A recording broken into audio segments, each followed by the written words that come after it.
Assalamualaikum warahmatullahi wabarakatuh. Today I would like to present about turtle conservation.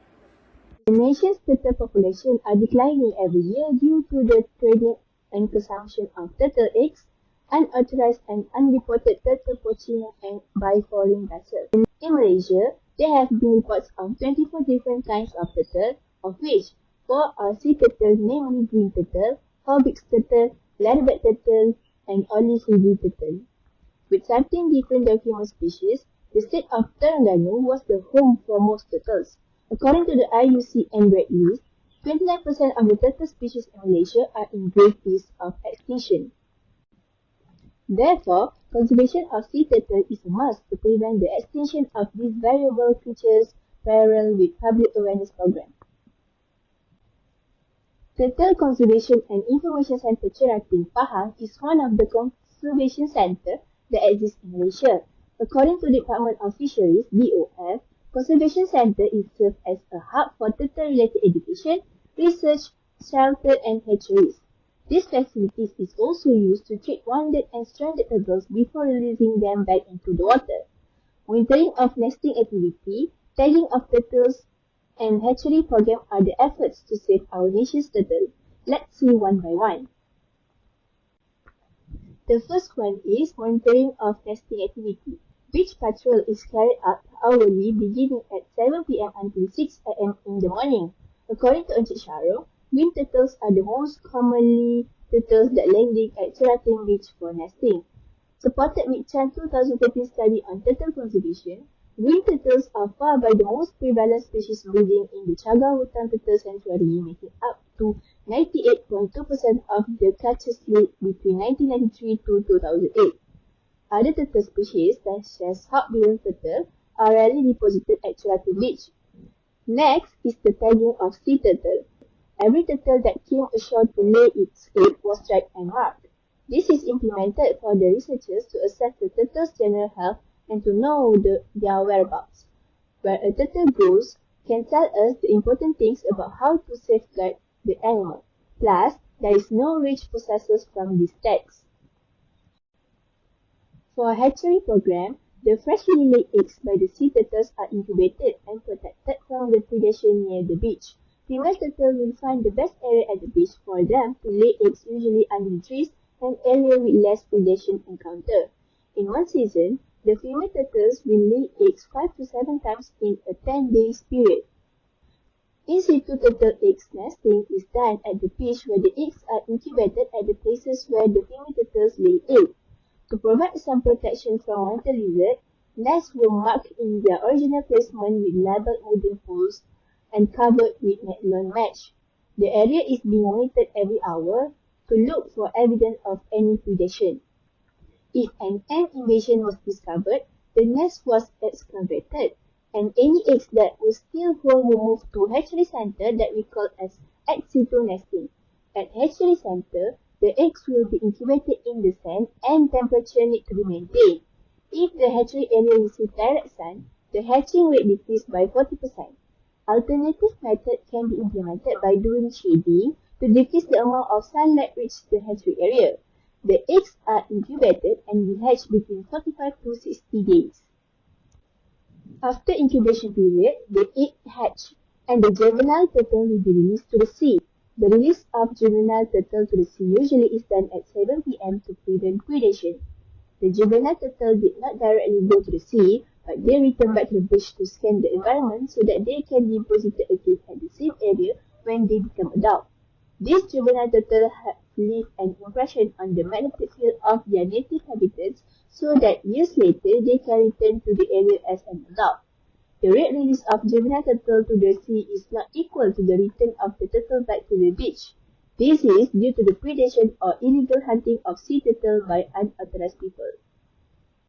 Next, let's move to the social and non-social behavior of Macaca fascicularis at Teluk Cempedak.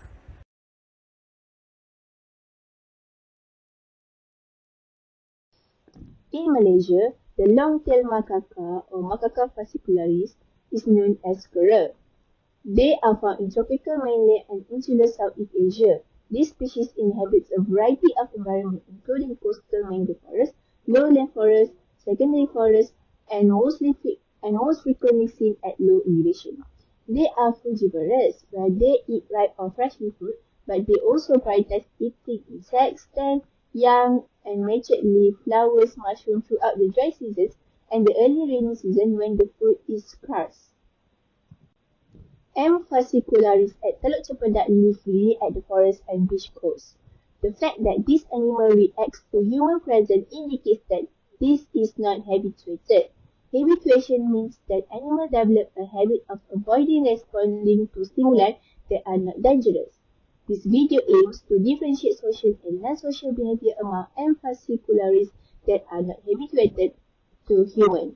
Social behavior is interaction between two or more distinct animals, typically belonging to the same species, while non-social behavior is behavior of one individual species when they are alone. This research was conducted at Teluk Cempedak. The research was done towards M. fascicularis. There were about 10 adults and 15 adolescents and also 2 juveniles. Survey had been conducted for 25 minutes at the beach and forest edge of the Teluk Cempedak. Parameters used for social behavior are grooming, playing, resting, hugging, fighting, carrying children, eating and chasing, while non-social behavior are resting, eating, clinging, climbing, jumping, walking, stretching, and making noises. Method used in this study was ad libitum sampling method, where all the behavior observed in the selected group were listed. This method is suitable to know the behavior of the animal. Apart from that, scanning techniques were also used to scan and record the social and non-social behavior of the selected M. fascicularis group. The time interval used is 5 minutes. The insight obtained through the ad libitum sampling methods are as follows.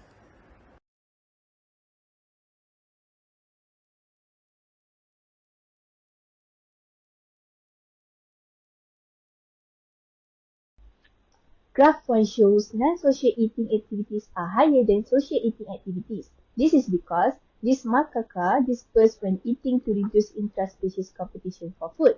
According to Kasim et al. 2017, when eating foods, group interaction become more aggressive, showing intense competition for this important food source.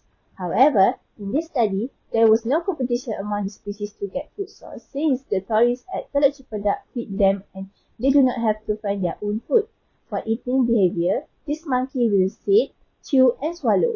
When monkeys are alone, they will groom themselves like scratching. When they are in groups, monkeys are more likely to groom with each other. The degree of sociality can be determined through reciprocal behavior. When it shows that monkeys are more social, where one individual is groomed, it will groom other individuals as well. The diagram shows the monkey's movement, which consists of 4 components, namely jumping, walking, climbing, and swinging. The movement of the monkey is linked to the movement towards the food source. For jumping movement, it includes jumping on rock on the beach. Walking behavior is the movement of these macaca towards tourists who offer them food.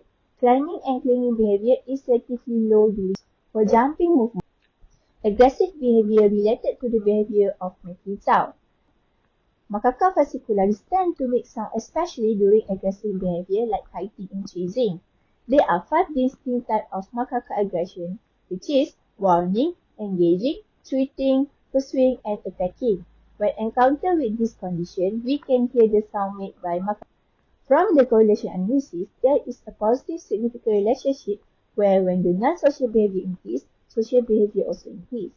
For example, macaca fascicularis tend to eat alone to avoid competition, but in the same time, there were also social behavior like movement during eating process such as walking, climbing, and swinging. To conclude, social and non-social behavior are closely related with each other. This was proven when social behavior can be seen during non-social behavior, such as macaca fascicularis eat alone supported by movement like jumping, climbing, and swinging.